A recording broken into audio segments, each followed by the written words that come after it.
Mais je reviens avec la vidéo du cabillaud, parce que les faux français sont bien envoyés en Italie pour être engraissés, hein, tu vois. Et lorsque vous mangez du veau, vous lisez sur la barquette, né et abattu en France. Mais entre les deux, on ne vous dit pas. Ceux qui, eux, ne veulent pas que vous sachiez que vous... Ils veulent pas ça. Que vous sachiez, que vous savez. Mais non, ils veulent pas. Mais non, c'est pas possible. Alors, mais entre les deux, on ne vous dit pas toutes vos sauces. Tomates passent aussi par la Chine. Et oui, madame, on va finir par manger des glaçons. Je pense que même dans le milieu vegan, ceci doit exister. Je ne suis pas très consommateur de viande, mais j'adore le poisson de temps en temps. Mais quel dommage d'apprendre de ces horreurs que je ne voulais pas voir en face. Récemment, j'ai décidé de faire une transition en douceur vers le milieu vegan. Pour ceux que c'est quand même mieux, tu vois, que vegan, des graines, qu'est-ce que je mange des graines. Bon, ben oui, des sauces, des glaçons. Et surtout, personne ne dit rien. Ben, le gouvernement, qu'est-ce qu'il fait d'abord? Déjà, il s'en fout du royalement, que tu bouffes ou tu bouffes pas, hein, ben, le gouvernement.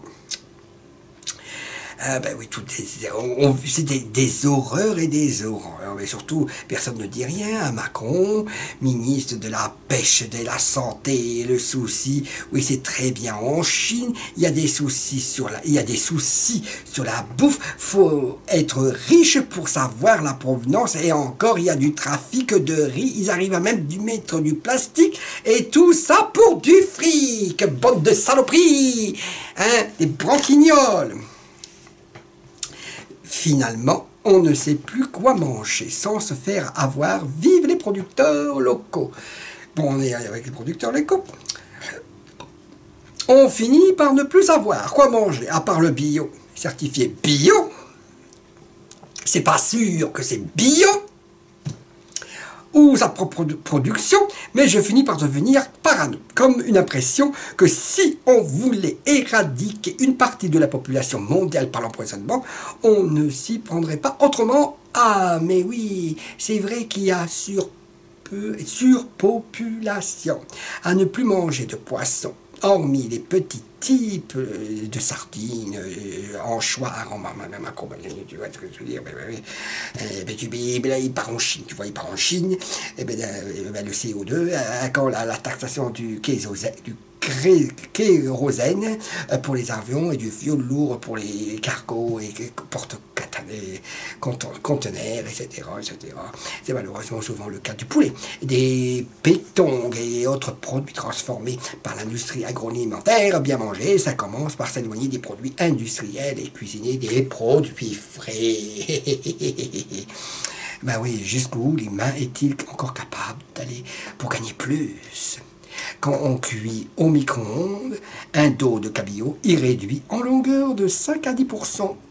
À Paris, il ne vient pas toujours de Norvège, de 20 à 25%. À Moscou, il vient de Norvège.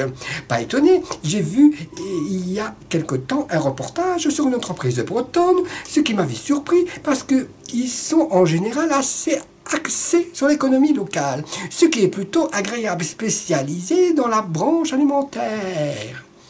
Et notamment les Saint-Jacques, parce que le PDG l'a expliqué qu'il lui était moins coûteux d'envoyer par avion ces coquilles à nettoyer en Chine et de les faire rapatrier ensuite pour les garnir plutôt que de les faire en France. D'un autre côté, je comprends qu'il n'est pas le choix s'ils veulent rester compétitifs face aux concurrents étrangers. Mais bon, voilà. Et voilà. On n'a plus envie de bouffer de coquilles Saint-Jacques, ni de cabillaud, ni rien. On va crever. On est déjà crevé. Qu'est-ce que tu veux, hein? Mais j'embrasse tout le monde, hein. Si vous aimez la vidéo, vous profitez de partager et de marquer un petit j'aime qui me le roi qui vous aime infiniment. Le monde est fou.